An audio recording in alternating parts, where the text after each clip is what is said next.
Hello students, welcome back to study live with Raunak. कैसे हैं आप लोग? उम्मीद करती हूँ आप लोग अच्छे होंगे। तो चलिए शुरुआत करेंगे आज की हम अपने करंट अफेयर के सेशन की, यानी 2 नवंबर के करंट अफेयर के महत्वपूर्ण क्वेश्चन की। साथ ही साथ जानेंगे आज के दिन इतिहास में हुई प्रमुख घटनाओं के बारे में, किन प्रमुख व्यक्तियों का आज जन्म हुआ था एवं किन प्रमुख व्यक्तियों का आज निधन हुआ था, इसके विषय में भी जानेंगे। लेकिन उससे पहले शुरुआत करेंगे हम 1 नवंबर के करंट अफेयर के रिवीजन के साथ। वन लाइनर के साथ हम जल्दी से 1 नवंबर के करंट अफेयर का रिवीजन कर लेंगे। चैनल पे नए हैं तो प्लीज़ चैनल को सब्सक्राइब कर लीजिए। यहाँ आपको डेली करंट अफेयर के साथ साथ जीके के मॉक टेस्ट भी प्रोवाइड कराए जाते हैं। तो कल का जो पहला क्वेश्चन था आपका, वर्ष 2023 के प्रतिष्ठित बैलन डी और अवार्ड से किसे सम्मानित किया गया, ये आपसे पूछा गया था पहला प्रश्न। तो राइट आंसर था इसका लियोनेल मेसी को सम्मानित किया गया है 2023 के प्रतिष्ठित बैलन डी और अवार्ड से। ठीक है, किसे? लियोन मेसी के। और लियोन मेसी ने ये अवार्ड जो इस बार पाया है वो 8वीं बार है। 8वीं बार बैलन डी अवार्ड को अपने नाम किया है लियोनेल मेसी ने। नेक्स्ट क्वेश्चन था आपका, गोवा में 37वें राष्ट्रीय खेलों में महिलाओं की 20 किलोमीटर रेस वॉक में नया राष्ट्रीय रिकॉर्ड किसने बनाया है? तो ये बनाया है प्रियंका गोस्वामी ने। ठीक है, किसके द्वारा बनाया गया है? प्रियंका गोस्वामी के द्वारा गोवा में 37वें राष्ट्रीय खेलों में महिलाओं की 20 किलोमीटर रेस वॉक में नया राष्ट्रीय रिकॉर्ड बनाया गया है।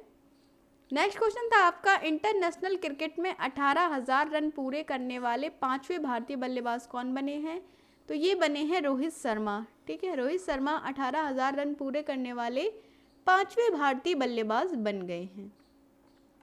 अगला प्रश्न था आपका, अगरतला और अखौरा रेल प्रोजेक्ट भारत और किस देश से संबंधित है? तो ये जो प्रोजेक्ट है आपका अगरतला और अखौरा, ये भारत और बांग्लादेश के मध्य है। ठीक है, किसके मध्य? भारत और बांग्लादेश आपका राइट आंसर है। भारत और बांग्लादेश के मध्य है ये प्रोजेक्ट, अगरतला और Akhaura rail project. Next question था आपका, गुजरात की पहली हेरिटेज ट्रेन को किसने हरी झंडी दिखाकर रवाना किया है? तो ये रवाना किया गया है नरेंद्र मोदी के द्वारा। प्रधानमंत्री नरेंद्र मोदी जो हैं, इनके द्वारा गुजरात की पहली हेरिटेज ट्रेन को हरी झंडी दिखाकर रवाना किया गया है। अगला प्रश्न था आपका, किस महिला फुटबॉलर ने वर्ष 2023 का बैलन डी और पुरस्कार जीता है? तो ये जीता गया है एताना बोनमाती। किसके द्वारा? एताना बोनमाती के द्वारा वर्ष 2023 का बैलन डी और पुरस्कार जीता गया है। एताना बोनमाती ये बार्सिलोना की है, बार्सिलोना की खिलाड़ी हैं। ठीक है, कहाँ की खिलाड़ी है ये? बार्सिलोना की खिलाड़ी हैं एताना बोनमाती। इन्हें 2023 का सर्वश्रेष्ठ बैलन डी और पुरस्कार से सम्मानित किया गया है। लगातार तीसरी बार है जब बार्सिलोना को किसी फुटबॉलर ने यह पुरस्कार जीता है महिला वर्ग में। ठीक है, लगातार तीसरी बार ऐसा हुआ है। अगला प्रश्न है आपका, 1 नवंबर जो कि कल था, किस राज्य का स्थापना दिवस मनाया जाता है? तो ये मनाया गया है मध्य प्रदेश का। ठीक है, 1 नवंबर को मध्य प्रदेश का स्थापना दिवस मनाया गया है। इसके साथ ही 6 और राज्यों का भी स्थापना दिवस जो है वो 1 नवंबर को मनाया जाता है।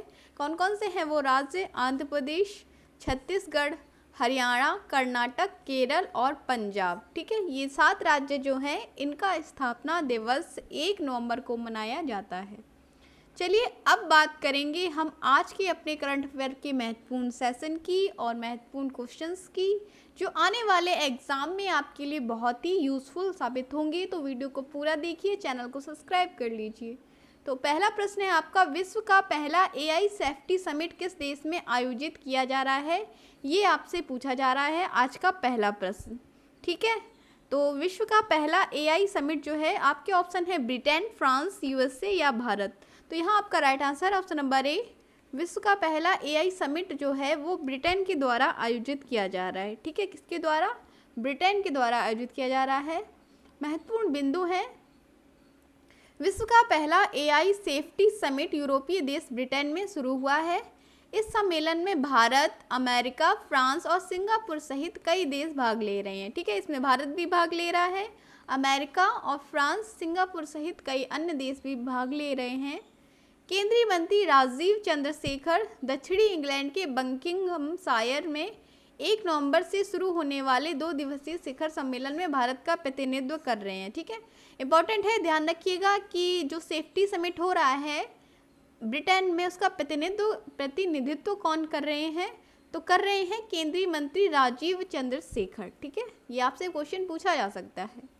यह पहला मौका है जब इस तरह के एआई सेफ्टी समिट का आयोजन किया जा रहा है। चलिए नेक्स्ट क्वेश्चन लेंगे। हाल ही किस ड्रोन कंपनी को DGCA से सर्टिफिकेशन प्राप्त हुआ है? ठीक है, ये आपसे पूछा जा रहा है कि हाल ही किस ड्रोन कंपनी को DGCA से सर्टिफिकेशन प्राप्त हुआ है? Garuda aerospace, Paras defence and space technologies, throttle aerospace system या एरो 360। तो यहाँ आपका जो राइट आंसर हो जाएगा वो हो जाएगा throttle aerospace systems. Option number C आपका राइट है। थ्रॉटल एरोस्पेस सिस्टम जो है उसे DGCA कंपनी से सर्टिफिकेशन प्राप्त हुआ है। ये ड्रोन कंपनी है। एक महत्वपूर्ण बिंदु है इसके, रतन इंडिया एंटरप्राइजेस स्वामित्व वाली drone company throttle aerospace system को ड्रोन निर्माण के लिए नागरिक उड्डयन महानिदेशालय यानी DGCA से टाइप सर्टिफिकेशन प्राप्त हुआ है। ठीक है, किस कंपनी को? किस ड्रोन कंपनी को? थ्रॉटल एरोस्पेस सिस्टम, जो कि रतन इंडिया एंटरप्राइजेस की स्वामित्व वाली एक कंपनी है। थ्रॉटल एरोस्पेस DGCA से ड्रोन लाइसेंस सर्टिफिकेट प्राप्त करने वाली भारत की पहली कंपनी थी जो भारत सरकार के प्रोडक्ट लिंक्ड स्कीम के लिए योग्य थी। ठीक है, पहली ऐसी कंपनी है जिसे लाइसेंस सर्टिफिकेट प्राप्त हुआ है DGCA के द्वारा यानी नागरिक उड्डयन महानिदेशालय के द्वारा। चलिए नेक्स्ट क्वेश्चन लेंगे। इंग्लैंड के किस क्रिकेटर ने विश्व कप 2023 के बाद इंटरनेशनल क्रिकेट से संन्यास लेने की घोषणा की है? मोइन अली, आदिल राशिद, डेविड विली या जो रूट? तो यहाँ आपका राइट आंसर है option number C, David Willey. England के क्रिकेटर डेविड विली ने विश्व कप 2023 के बाद संन्यास लेने की घोषणा कर दी है इंटरनेशनल क्रिकेट से। महत्वपूर्ण बिंदु है, इंग्लैंड के क्रिकेट खिलाड़ी डेविड विली विश्व कप के बाद अंतर्राष्ट्रीय क्रिकेट से संन्यास लेने की घोषणा की है। 33 वर्षीय विली ने वर्ष 2015 में इंग्लैंड के लिए डेब्यू किया था। ठीक है, 33 वर्षीय विली जो हैं उन्होंने वर्ष 2015 में इंग्लैंड के लिए डेब्यू किया था। उन्होंने अभी तक इंग्लैंड के लिए 70 वनडे और 73 T20 इंटरनेशनल मैच खेले हैं। कितने मैच खेले? 70 वनडे और 73 T20 इंटरनेशनल मैच खेले हैं। डेविड विली ने वनडे में 94 विकेट भी ले चुके हैं। ठीक है, कितने विकेट लिए इन्होंने? 94 विकेट भी लिए हैं डेविड विली, जो कि अब संन्यास लेने की घोषणा कर चुके हैं वर्ल्ड कप जो चल रहा है उसके बाद। अगला प्रश्न है आपका, क्रिकेट से जुड़े बेसबॉल शब्द को हाल ही में किस डिक्शनरी से जोड़ा गया है? ऑक्सफोर्ड, कॉलिंस, वेबस्टर या इनमें से कोई नहीं? तो यहाँ जो आपका राइट आंसर है ऑप्शन नंबर बी जो आपको नज़र आ रहा है, कॉलिंस। ठीक है, ऑप्शन नंबर बी आपका राइट है, कॉलिंस डिक्शनरी से जोड़ा गया है इस शब्द को। हाल ही में क्रिकेट से जुड़े बेसबॉल शब्द को प्रतिष्ठित कॉलिंस डिक्शनरी से जोड़ा गया है। क्रिकेट के खेल में आक्रामक दृष्टिकोण को अपनाने के लिए इस शब्द का प्रयोग किया गया है। ठीक है, किस लिए प्रयोग किया है इस शब्द का? क्रिकेट के खेल में आक्रामक दृष्टिकोण अपनाने के लिए। इस शब्द को सबसे पहले एंड्रयू मिलर द्वारा उपयोग किया गया था। किसके द्वारा? एंड्रयू मिलर के द्वारा उपयोग किया गया था। यह शब्द तब चर्चा में आया था जब ब्रेंडन मैकुलम को इंग्लैंड की टेस्ट टीम कप्तान बनाया गया था। ठीक है, ध्यान रखिएगा कब शब्द चर्चा में आया। ये बेसबॉल है तो क्रिकेट से संबंधित है, आप लोग बेसबॉल से कंपेयर मत करना इसका। ठीक है, यह शब्द चर्चा में आया तब जब ब्रेंडन मैकुलम को इंग्लैंड की टेस्ट टीम कप्तान बनाया गया था। चलिए नेक्स्ट क्वेश्चन देखेंगे, और नेक्स्ट क्वेश्चन है आपका, वनडे क्रिकेट में सबसे तेज 100 विकेट लेने वाले तेज गेंदबाज कौन बने हैं? राशिद खान, शाहीन अफरीदी, जसप्रीत बुमराह या कुलदीप यादव? तो ये हैं आपके शाहीन अफरीदी। ऑप्शन में भी आपका राइट हो जाएगा। वनडे क्रिकेट में सबसे तेज 100 विकेट पूरे करने वाले शाहीन अफरीदी बन गए हैं। पाकिस्तान के तेज गेंदबाज हैं ये शाहीन अफरीदी।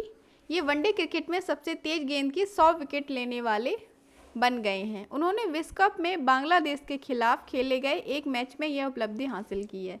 ठीक है, कब उन्हें यह उपलब्धि मिली है? बांग्लादेश के खिलाफ जो मैच उन्होंने खेला है उन्होंने 100 वनडे विकेट में अपना 91 वनडे मैच में हासिल किए हैं। ठीक है, 91 वनडे मैच में उन्होंने अपने ये 100 विकेट को पूरे किए हैं। इससे पहले ये रिकॉर्ड जो था वो ऑस्ट्रेलिया के मिशेल स्टॉक के नाम था। ठीक है, और अब जो है वो शाहीन अफरीदी के नाम हो गया है। पहले ये ऑस्ट्रेलिया के मिशेल स्टॉक के नाम पे था, जिन्होंने अपने 52वें मैच में यह उपलब्धि हासिल की थी। ठीक है, चलिए नेक्स्ट क्वेश्चन लेंगे। इंडियन इंटरनेशनल फिल्म फेस्टिवल में इंटरनेशनल जूरी पैनल की अध्यक्षता कौन करेगा? अक्षय कुमार, अनुराग ठाकुर, शेखर कपूर या अमिताभ बच्चन? तो इंडिया इंटरनेशनल फिल्म फेस्टिवल में इंटरनेशनल जूरी पैनल की अध्यक्षता जो है वो शेखर कपूर करने वाले हैं। ऑप्शन नंबर सी आपका राइट हो जाएगा। कौन करेगा? शेखर कपूर के द्वारा ये इस पैनल की अध्यक्षता की जाएगी। प्रसिद्ध फिल्म निर्माता Shekhar Kapoor Indian international film festival में इंटरनेशनल जूरी पैनल की अध्यक्षता करेंगे। इस फिल्म फेस्टिवल में 54वें संस्करण का आयोजन जो है वो 20 नवंबर से 28 नवंबर 2023 तक गोवा में किया जाएगा। ध्यान रखिएगा, 54वें संस्करण का आयोजन होगा 20 नवंबर से लेकर 28 नवंबर तक। कहाँ पर? गोवा में। यह दक्षिण एशिया के सबसे बड़े फिल्म आयोजनों में से एक है। इसकी स्थापना की बात करें तो 1952 में इसकी स्थापना की गई थी। चलिए अगला प्रश्न लेंगे। किस देश ने हाल ही में भारतीयों को बिना वीजा यात्रा करने की सुविधा दी है? जापान, श्रीलंका, इजराइल या थाईलैंड? तो ऐसा करने वाला थाईलैंड है। ठीक है, ऑप्शन नंबर डी आपका राइट है। थाईलैंड द्वारा भारतीयों को बिना वीज़ा यात्रा करने की जो सुविधा दे दी गई है। महत्वपूर्ण बिंदु है इसके। दक्षिण पूर्व एशियाई देश थाईलैंड ने हाल ही में भारतीयों को बिना वीजा यात्रा करने की सुविधा प्रदान की है। भारतीय 10 नवंबर 2023 से 10 मई 2024 की अवधि के दौरान बिना वीजा के थाईलैंड की यात्रा कर सकते हैं। थाईलैंड ने यह फैसला देश में पर्यटन को बढ़ावा देने के उद्देश्य से लिया है। मलेशिया, चीन और दक्षिण कोरिया के बाद इस साल अब तक 12 लाख पर्यटकों ने थाईलैंड की यात्रा की है। ठीक है, मलेशिया, चीन और दक्षिण कोरिया के बाद 12 लाख पर्यटकों ने थाईलैंड की यात्रा की है। थाईलैंड ने यह फैसला पर्यटन को बढ़ावा देने के लिए किया है। चलिए अगला प्रश्न देखेंगे। अगला प्रश्न है आपका, भारत को किस शहर को साहित्य के क्षेत्र में योगदान के लिए यूनेस्को रचनात्मक शहरों की सूची में जोड़ा गया है? ये आपसे पूछा जा रहा है। ग्वालियर, मुंबई, कोझिकोड या कोलकाता? तो यहाँ आपका राइट आंसर है ऑप्शन नंबर सी, कोझिकोड। ठीक है, कोझिकोड और मध्य प्रदेश के ग्वालियर, यहाँ पे दोनों ही हैं जिन्होंने आपका यहाँ पे जो ए और सी आपके ये दोनों ही आंसर राइट हो जाएंगे। ठीक है, इन दोनों को ही यूनेस्को के शहर में रचनात्मक शहरों की सूची में जोड़ा गया है। केरल के कोझिकोड और मध्य प्रदेश के ग्वालियर को यूनेस्को द्वारा मान्यता दी गई है और प्रतिष्ठित रचनात्मक शहरों की सूची में शामिल किया गया। किसे? केरल के कोझिकोड और मध्य प्रदेश के ग्वालियर को। ठीक है, यूनेस्को की इस मान्यता की घोषणा 31 अक्टूबर को की गई थी, जिसे विश्व शहर दिवस के रूप में मनाया जाता है। 31 अक्टूबर को क्या मनाया जाता है? विश्व शहर दिवस के रूप में मनाया जाता है और घोषणा ये उस दिन की गई थी। चलिए नेक्स्ट क्वेश्चन है आपका, भारतीय रेलवे स्टेशन ने देश के किस हिस्से को एक विशेष भारत गौरव ट्रेन यात्रा संचालन की घोषणा की है? ऑप्शन है आपका पश्चिमी राज्य, उत्तरी राज्य, दक्षिण राज्य या उत्तर पूर्वी राज्य? तो यहाँ आपका राइट आंसर है ऑप्शन नंबर डी, उत्तर पूर्वी राज्य।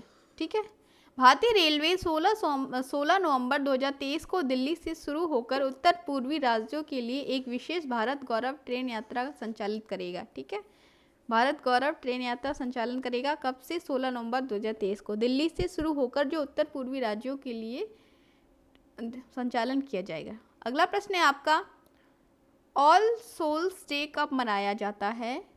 All Souls Day. ठीक है, 30 अक्टूबर, 1 नवंबर, 2 नवंबर या 30 अक्टूबर?